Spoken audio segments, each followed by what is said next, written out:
Periyar Maniammai Institute of Science and Technology, Tanjavur. The world needs you. Sri Kumaran தங்க மாளிகை இப்போது நம்ம திருவொற்றியூரில் ஏப்ரல் 30 வரை பவனுக்கு 2000 தள்ளுபடி.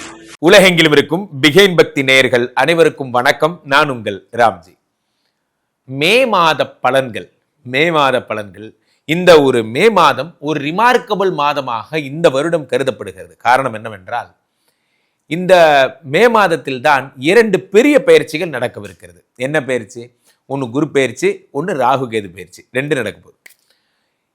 நமக்கு தெரிந்தது இது மட்டும்தான். இதெல்லாம் தான் ஊடகங்கள் சொல்லி ரீச் பண்ணிருச்சு. ஆனால் பிகைன் பக்தி மட்டும்தான் தெரியாத ஒரு விஷயத்த ரீச் பண்ண போகுது. என்னன்னா, இந்த வருடம் தான் செவ்வாய் கடகத்தில் ரொம்ப நாள் இருக்க போறார். ஒரு 3-4 மாதம் ஸ்டே பண்ண போறார், ஓவர் ஸ்டேவா. இந்த வருடம் தான் சுக்கிரன் உச்சம் பெற்று மீனத்திலேயே ஒரு 3-4 மாதம் இருக்க போறார், ஓவர் ஸ்டே. அவங்களாம் மந்த்லி கிரகங்கள் ஒரு மாதம் ஆனால் அடுத்தடுத்த இடத்துக்கு போயிடணும். ஆனால் போகாமல் ரொம்ப நாள் இருக்க போகிறாங்க. இதுவும் ஈக்குவலான பவர் கொண்டது தான். இது குருவுக்கும் சனிக்கும் மாதிரி, ராகுவோ போல். சனி பயிற்சி முடிஞ்சு போச்சு, ராகு கேது பயிற்சி முடிய போகுது, குரு பயிற்சி முடிய போகுது. செவ்வாய் கடகத்துக்கும் சுக்கிரன் மீனத்திலையும் உச்சமடைவதால் என்ன பலன்கள்லாம் ஏற்படுத்தாகிறது? இப்போ என்ன, செவ்வாய்னா தைரியத்திற்கான கிரகம், சுக்கிரன்னா காதலுக்கான கிரகம். ஏன் இதை பற்றி யாரும் பேச மாட்டேங்கிறாங்கன்னு தெரியல.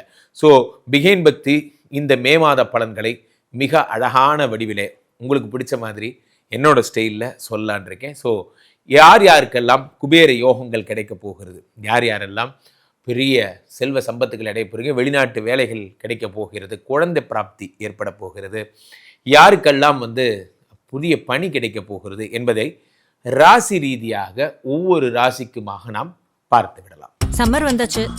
Watts your plan for this holiday? எங்க கிட்ட விட்டுருங்க, நாங்க பாத்துக்கிறோம். GT holidays. GT holidays, south India's number 1 travel brand. சிம்ம ராசிக்காரர்களுக்கெல்லாம் இந்த மே மாதம் எப்படி இருக்கிறது? சிம்ம ராசிடா, இதில் உலகத்திலே பெரிய ப்ராப்ளம் என்னென்னா, இந்த சிம்ம ராசிக்காரர்களுக்கு தான் பெரிய ப்ராப்ளம். என்ன சொல்லுங்கள்? எல்லாரும் உங்களை சிங்கம்னு சொல்லி ஏதாவது ஒரு தப்பு பண்ணால் கூட உங்களுக்கு பெரிய கெத்து கசியமாக போயிடுது. இந்த சொல்லிட்டார்ல நம்ம சிங்கம் அப்படிங்கிற மாதிரி, சிங்கம் கடன் வாங்கின காசு எப்போ திருப்பி தர, கடை வாங்கினதை எப்போ திருப்பி தரேன்னு கேள்றா, அதேண்டா சிங்கம்னு சொல்லி கேட்குற, நீ தான் சிங்கமாச்சே. இப்படி சிங்கம்னு சொல்லியே நம்மளை வேலை வாங்குறாங்களே.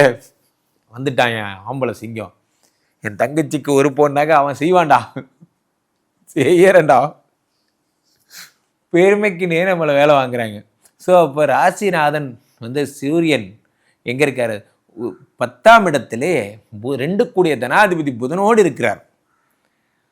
நீங்கள் நிறைய சம்பாதிப்பீங்க.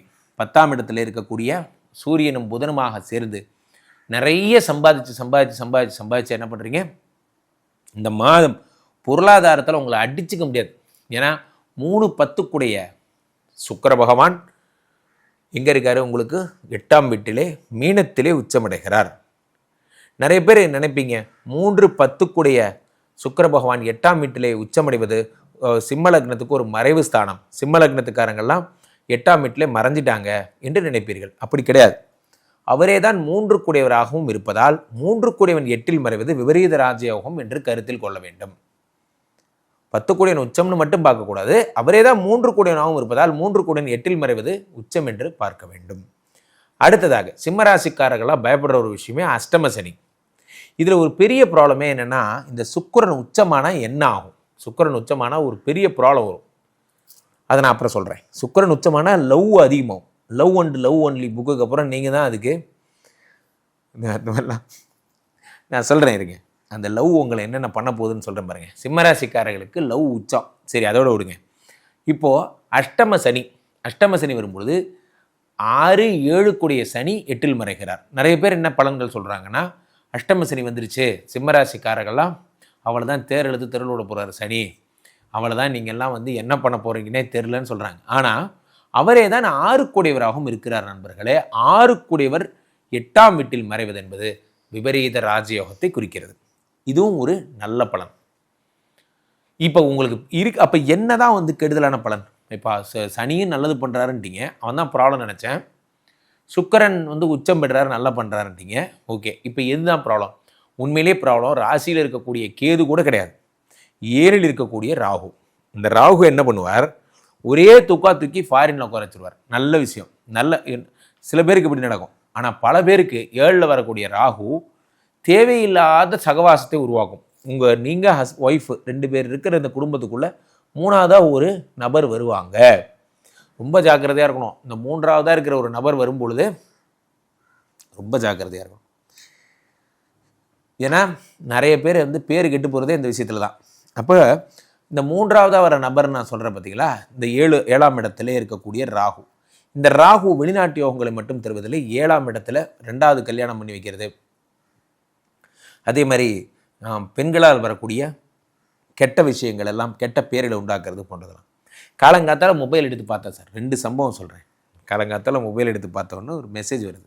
என்ன மெசேஜ் சொல்லுங்கள்? அனுப்புறியா? என்ன அனுப்புறியா அப்படின்னு கேட்டவுடனே பிளாக் பண்ணிட்டு போயிட்டாங்க. அப்புறமா தான் தெரியும் அது அனுப்பிரியா. அது யாரோ சேர்த்து அனுப்புறியான்னு அனுப்பியிருக்காங்க. நம்ம அனுப்புறியான்னு நினச்சிக்கிட்டு கேட்டது ஒரு தப்பாக போச்சு. இந்த மாதிரி தான் நம்ம ஒரு ஆங்கிளில் திங்க் பண்ணுறோம், அது ஒரு ஆங்கிளில் திங்க் பண்ணி நமக்கு ஒரு கெட்ட பேர் வச்சு விட்டு போயிடுறாங்க. யார் அனுப்புறியான்னு தான் நம்ம கேட்டோம்.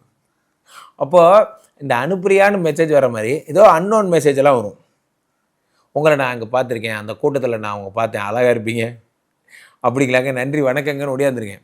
சரியா? தொடர்ந்து கண்டினியூ பண்ணிங்கன்னா உங்களை வான்னு கூப்பிடுறது அந்த கிணத்துல கொண்டு போய் தள்ளுறதுக்கு தான்.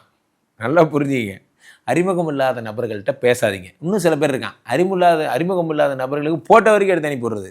வெரி குட், நீ போ மகனே, போய் மாட்ட போகிற. அந்த மாதிரி தான் சேட்டை. ஏன் நம்மக்கிட்ட பேச யாரும் இல்லைங்கிறதுனால யாரோ ஒருத்தர் கிடைச்சவங்கள்ட்ட உட்காந்து பேசுறது, இதெல்லாம் தான் ப்ராப்ளம். அப்போது இந்த 7ஆம் வீட்டில் இருக்கக்கூடிய ராகு இதெல்லாம் தருகிறார். அடுத்ததாக என்ன பண்ணுறாருன்னா, ஒரு சம்பவம், நீங்கள் மெசேஜ் அனுப்பும்போது, இந்த ராகுன்னா சோஷியல் மீடியா, மெசேஜ் அனுப்பும்போது ஃபோனில் வாட்ஸ்அப்பில் யாருக்கு அனுப்புகிறீங்கன்னு தெரிஞ்சுட்டு அனுப்புங்க ப்ளீஸ்.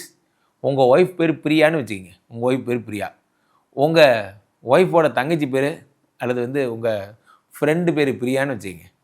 உங்கள் ஒய்ஃபுக்கு அனுப்ப வேண்டிய மெசேஜை உங்கள் ஃப்ரெண்டுக்கு அனுப்பிட்டீங்க. ஐ லவ் யூ, என்ன பண்ணிகிட்டு இருக்க அப்படின்னு நைட்டு 1 மணிக்கு அனுப்பிடுறீங்க. அது பிரியாவோட ஹஸ்பண்டு பார்த்துட்றாரு. இதுதான் சீனு. காலையில் கொத்துக்கறி போட்டு குஸ்கா கிட்டிட்டு போயிட்டாங்க. அந்த மாதிரி அப்புறமா புரிய வச்சு, ஐயா எங்கள் வீட்டுக்காரி பேர் அதாங்க ஐயா.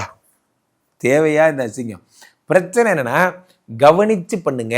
சோஷியல் மீடியாவில் அனுப்பும்போது என்ன அனுப்புகிறோன்னு தெரிஞ்சுட்டு பண்ணுங்க. எமோஜி அனுப்பும்போது என்ன எமோஜி அனுப்புறீங்கன்னு தெரிஞ்சுட்டு அனுப்புங்க.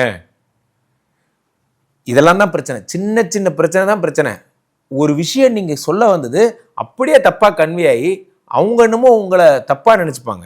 நம்ம சிரித்து பேசிட்டோங்கிறதுக்காக நம்மளை தப்பாக எடுத்துக்கிட்டான்னு சொல்லி அதை அவங்க அதோடு விட்டால் கூட பரவாயில்ல, அவங்க அண்ணாவை கூப்பிட்டு அவங்க புருஷன்லாம் கூப்பிட்டு தேவையில்லாமல் அடி வாங்கணும் நீங்கள். அதனால் இது சிம்மராசிக்காரர்கள் என்னட்டு மோஸ்ட் கேர்ஃபுல்லான லேடிஸ்.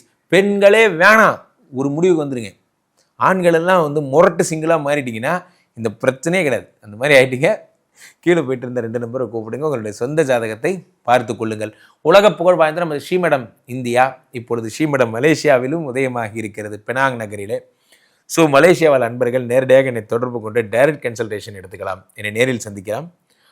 ஒவ்வொரு வாரமும் வருகிறேன். மீண்டும் ஒரு நல்ல பதிவில் சந்திப்போம். நன்றி, வணக்கம்.